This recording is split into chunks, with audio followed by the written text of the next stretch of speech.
어제 한동훈 후보와 3시간 집중 토론을 했기 때문에 한동훈 후보한테는 어제 토론 과정에서 나온 사진이 있다 없다 그랬는데 이 사진 다 가져왔습니다. 이거 이재명 후보한테 90도 절하는 사진이고, 이거는 윤석열 후보한테 90도 대통령한테 절하는 사진이고, 이거는 김정숙 여사한테 절하는 사진입니다. 그래서 답변하실 필요 없습니다. 사진이 없다고 해서 참모들 쉽게 하고 사진을 가져왔습니다. 김문수 후보한테 묻겠습니다. 네. 지난번에 장관 인사청문회 하실 때 보니까 일제시대 우리 국민의 국적은 일본이었다 그랬죠? 우리 국민들의 민족은 한국 민족이지만 당시 국적을 뺏겨버렸다는 얘기. 아니 그러니까 일본 사람이 국토도 뺏고 국적도 다 뺏어가 버렸습니다. 아니 국적은 일본이었다고 그랬잖아요. 그러니까 뺏어가서 우리가 가지고 있던 한국 국적이 뺏겨서 일본이 강제로 우리를 일본 국적으로 했다 이런 뜻입니다.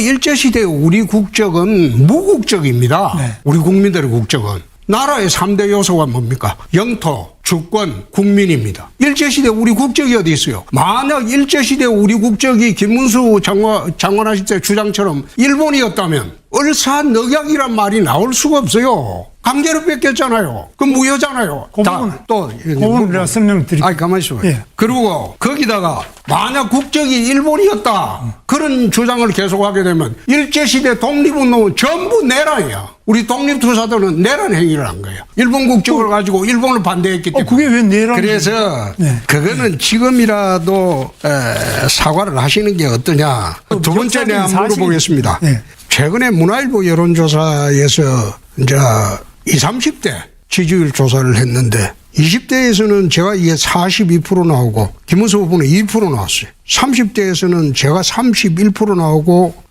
김문수 후보는 8% 나왔어요. 우리 당 후보가 되시면 2030의 이 지금 대책에 대해서 어떻게 하시겠습니까? 그 여론조사는 조금 저는 처음 듣는 것이고, 그런 조사가 이제 세대별로 나눌 때는 샘플이 적기 때문에 있을 수 있지만 제가 20대, 30대 부분은 홍준표 후보보다 더 나온 여론조사도 많이 있습니다. 안 후보님께 설명드리죠.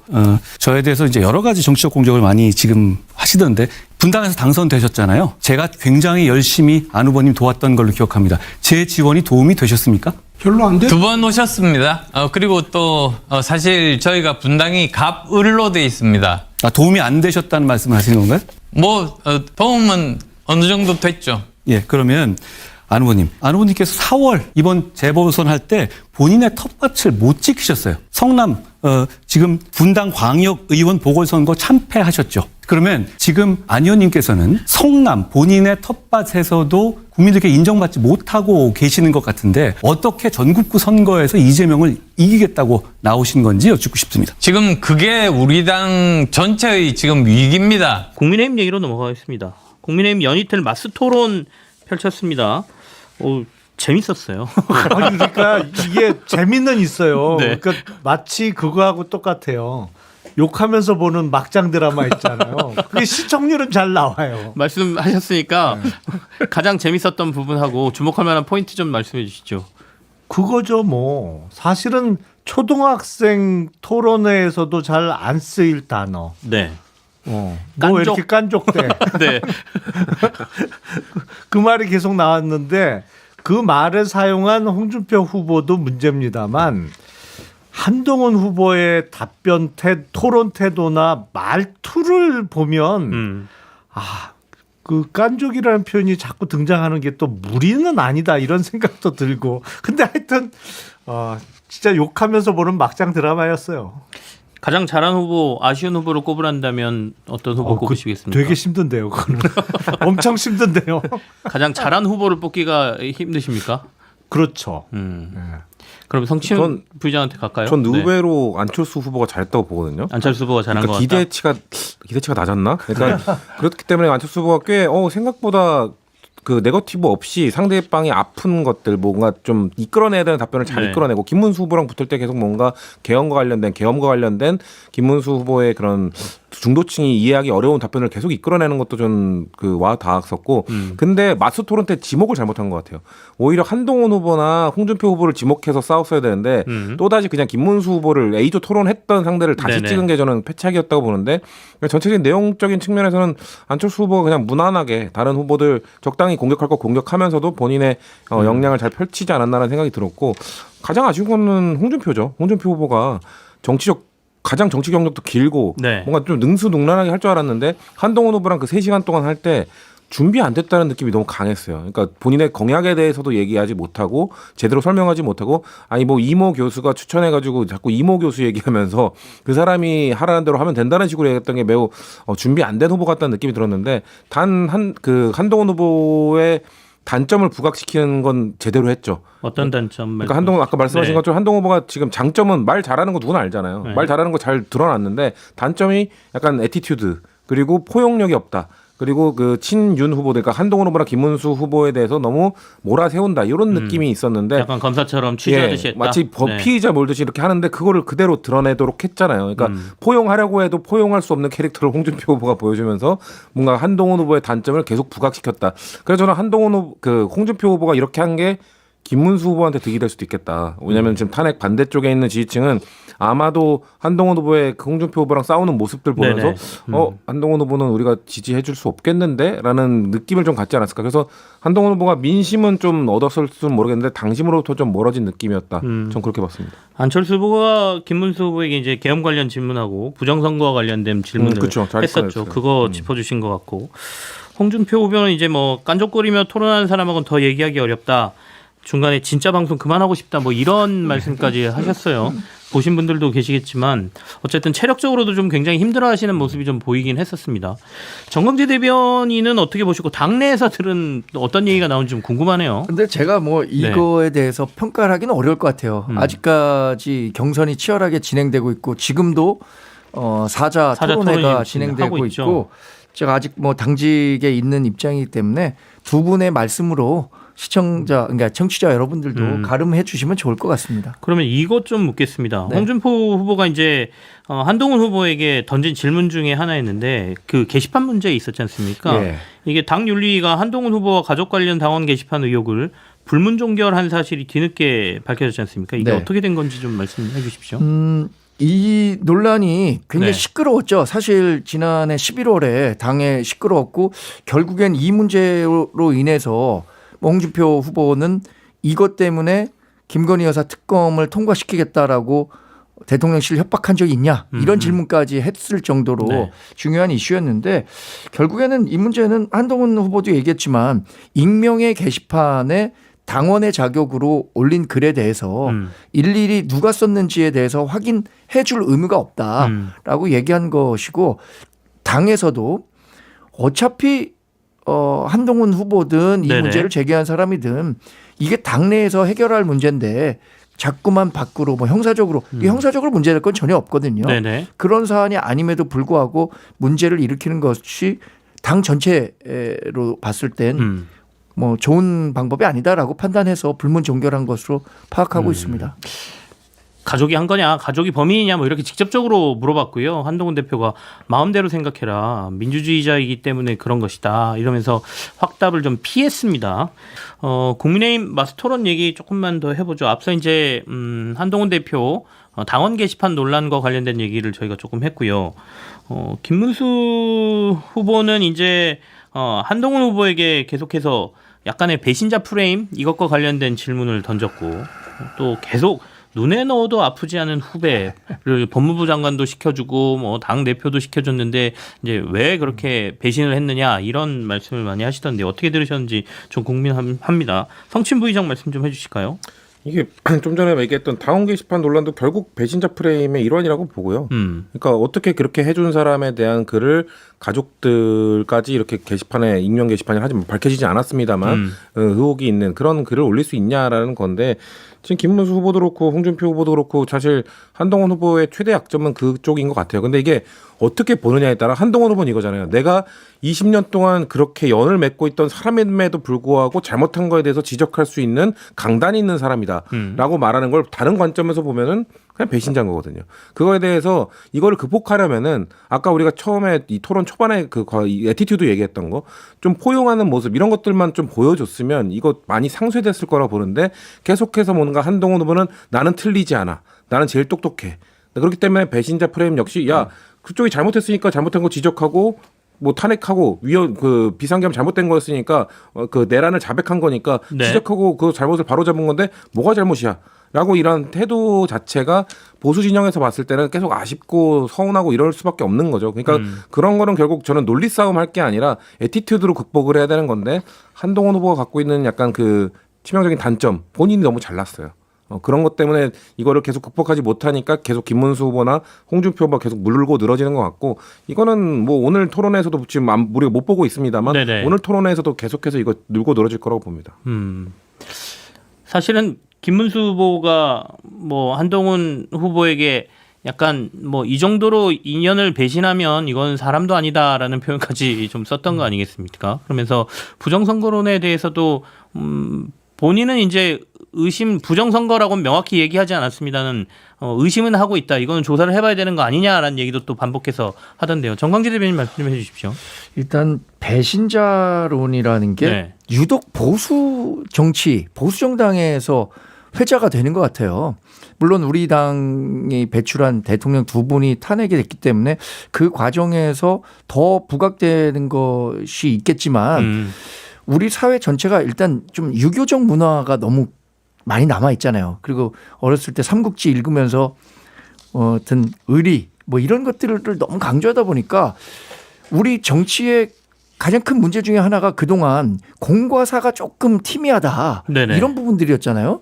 근데 이제 완전히 새로운 시대에는 공과 사가 이렇게 확실히 구분돼야 한다라는 인식이 확산되고 있음에도 불구하고 유독 정치에서 이렇게 배신자 프레임을 씌워서 누군가에게 정치적 옥새를 네네. 가두려고 하는 거가 저는 굉장히 부적절하다고 생각하고 사실 정치를 하는 사람들 특히 공화주의자 민주주의자라면 개인에게 충성하면 안 되잖아요. 윤석열 전 대통령도 그 말로 본인이 대통령까지 됐었던 거 아니겠습니까? 저도 뭐 여러 정치인들 특히 뭐 당내에서도 가까이 지내는 분들이 있지만 개인적 친소 관계와 자기가 갖고 있는 정치적인 철학 소신 이거는 구분이 돼야 된다고 생각하거든요. 이 문제가 자꾸 경선 과정에서 부각되는 것은 이 경선 전체 또 우리 국민의힘에 대한 국민적 시각이 조금 더 악화될 수 있을 것 같아서 좀 걱정스럽습니다.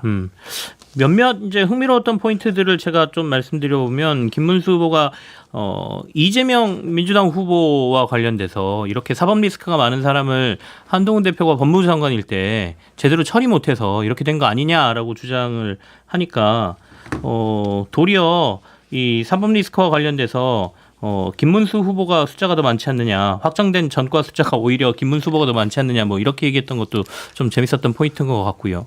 그리고 홍준표 후보는 계엄은 야당이 막은 거고 한동훈은 숟가락만 얹은 것이다, 뭐 이런 말씀을 했던 것도 좀 재밌던데 이 김영남 전 의원께서는 어떤 포인트가 더 재밌었는지 얘기 좀 해주십시오. 아니 그러니까 한동훈 후보는 그 체화되어 있는 일종의 아주 그 오래된 버릇 같아요. 네네.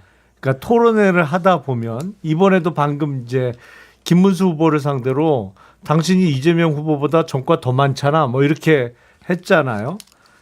그게 지난번 전당대회 때 나경원 후보하고 한동훈 후보하고 토론회 하면서 당신 나한테 공소 취소해달라고 청탁했었잖아. 네네. 이 얘기를 한 거하고 너무 겹쳤어요. 제가 보기엔. 그러니까 본인이 조금 불리한 얘기다 싶으면 바로 받아치는데 상대방의 약점 뭐 이런 거를 바로 그걸 이용해서 받아친단 말이죠. 근데 이게 당내 경선이잖아요. 그러니까 약간 선을 넘는 것 같아 보면. 그리고 김문수 후보가 글쎄 저는 김문수 후보의 전과는 그동안 뭐 신경도 안 썼어요. 네네. 근데 뭐 최근에 저 집합 금지에 위반해서 코로나 벌금 때, 네. 받은 거는 저는 문제가 좀 있다고 봅니다만 그 전에 뭐 어떤 전과가 구체적으로 있는지 모르겠지만 김문수 후보는 사실은 대학 다니다가 이른바 공장에 공투를 가서 네네. 진짜 그 밑바닥에서 치열하게 살았던 사람이잖아요. 그러다 보니까 그 과정에서 뭐 이런저런 전과가 생겼을 수 있겠죠. 근데 그거를 마치 치명적인 약점인 것처럼 공격하는 거 보고 야, 저번에 전당대회 때 나경원 후보하고 그거 갖고 아차 싶었을 텐데도 불구하고 이번에도 또 저러네 라는 생각이 좀 들었고 하여튼 재미는 있었습니다. 정강재 대변인은 이 답변 못 하실 것 같으니까 두 분께만 뭐 이제 오늘 사자 토론이 결과가 마무리되면 최종 후보 두 분이 이제 정해지지 않습니까? 어떤 후보가 될 거라고 예상하십니까? 근데 진짜 3명 중에 2명이 누가 될지 잘 모르겠어요. 자신이 없어요. 그러니까 안철수 후보가 조금 다른 3명에 비해서 처지는 건 알겠는데 김문수, 한동훈, 홍준표 이 3명 중에 막 엎치락 뒤치락 하고 있는 것 같아요. 제가 보기에는. 근데 어떤 면에서는 네.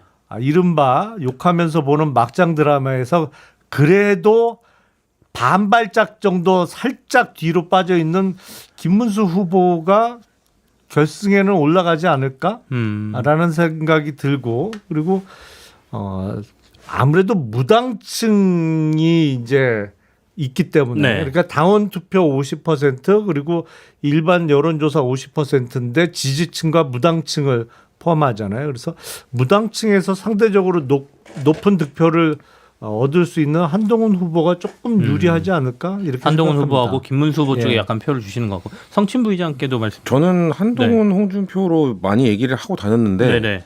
국힘 분들이나 다른 분들이 한동훈, 김문수로 많이 얘기하시더라고요. 그러니까 저는 홍준표 후보가 상승세였기 때문에 이걸 치고 올라갈 거로 봤는데 많은 분들이 김문수라고 하니까 제 마음도 좀 흔들리는데 뭐 제 마음 흔들린다고 뭐 중요한 건 아니니까. 네네. 근데 저는 그 마수 토론에서 그거 내용 하나는 짚고 싶은데 홍준표 후보가 그 이재명 후보 법카 얘기뿐만 아니라 조국 장관 얘기도 꺼냈거든요. 네네. 그러면서 그건 너무 과도했다.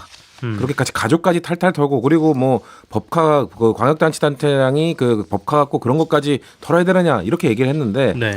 한동훈 후보의 거기서 또 그냥 단점이 드러났어요. 거기서 그러면은 법카 갖고 뭐 소고기 사 먹고 초밥 사 먹는 거 괜찮다는 말씀이십니까?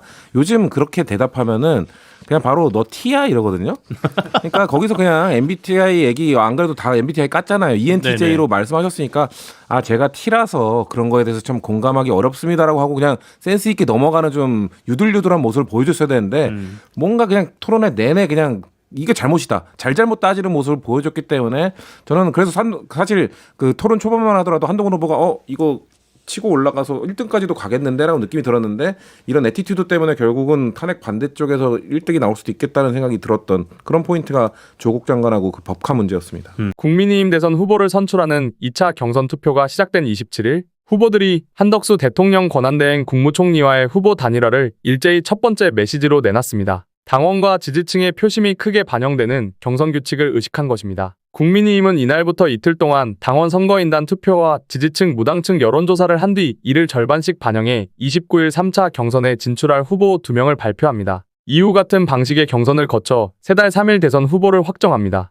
홍준표 후보는 이날 페이스북에 최종 후보가 되면 한덕수 대행과 단일화 토론을 2번 하고 원샷 국민 경선을 하겠다고 밝혔습니다. 이어 그게 이재명 후보를 잡을 수 있는 길이라면 흔쾌히 하겠다. 내가 우리 당의 대통령 후보가 못 되더라도 이재명만 잡을 수 있다면 흔쾌히 그 길을 택하겠다고 강조했습니다. 김문수 후보도 이날 정책 공약 발표 전 기자회견에서 한덕수 권한대행이 출마하면 경선 초반부터 흔들림 없이 단일화를 주장한 후보답게 즉시 찾아뵙고 신속하고 공정한 단일화를 성사시킬 것이라고 말했습니다. 김문수 캠프 정책총괄본부장인 박수영 의원은 기자들과 만나 경선 레이스 초반부터 한덕수 대행과 단일화하겠다고 한 후보는 남은 4명 후보 중 김문수 후보밖에 없다며 신속하게 단일화를 하겠다는 뜻은 5월 10일이 대선 후보자 등록일이다. 그 이전까지 단일화와 통합을 완수하겠다는 의지를 말한 것으로 해석할 수 있다고 설명했습니다. 안철수 후보는 한대행의 출마에 부정적이면서도 후보 단일화는 필요하다는 생각을 거듭 밝혔습니다. 그는 이날 한대행이 출마한다면 우리 당 최종 후보와 함께 경선을 통해서 최종 후보를 뽑아야 한다며